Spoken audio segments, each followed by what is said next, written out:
and her ornament is meant to attract good spirits and protect against evil ones. When your ancestors were shamans and witches, it can't be any other way. Our correspondent met with one of the representatives of this mystical calling and didn't ask for future predictions, but instead requested simple and wise advice for everyday life. The story is coming up right now.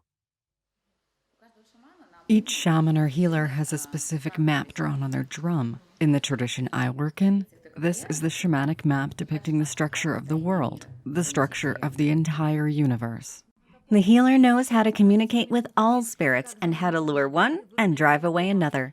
She says she doesn't see anything scary or supernatural in it, although some moments still surprise her. The man is impressed. I said, "What kind of spirit lives in your chest area?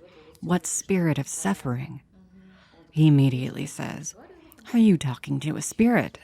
He immediately changes. "My goodness, why are you bothering me, disturbing me?"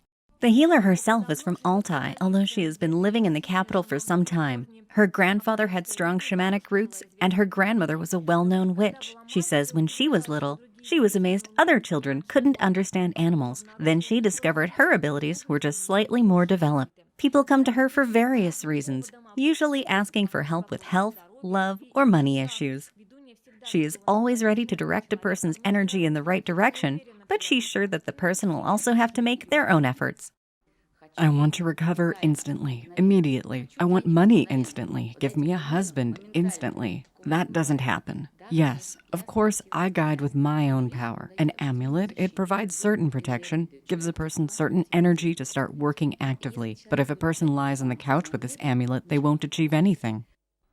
However, she also has magical practices for everyday life, and they're available to absolutely everyone. If one would want to have a worthy partner in general, one should praise that genre. If you want a man, praise men. Praise male virtues in them. If you want a beautiful woman, see these virtues. Praise them. And there's also a secret. Even if you've lost an object, praise it and it will immediately be found.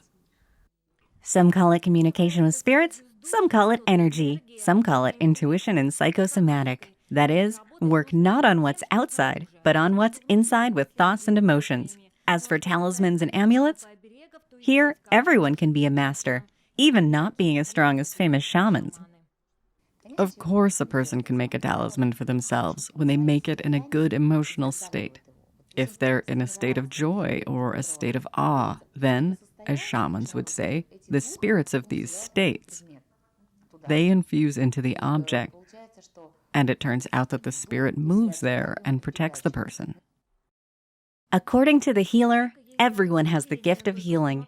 It's just that in chaotic modern life, many have forgotten about it or simply lost their abilities. The conclusion is to listen to oneself and, as cliche as it sounds, think about the good.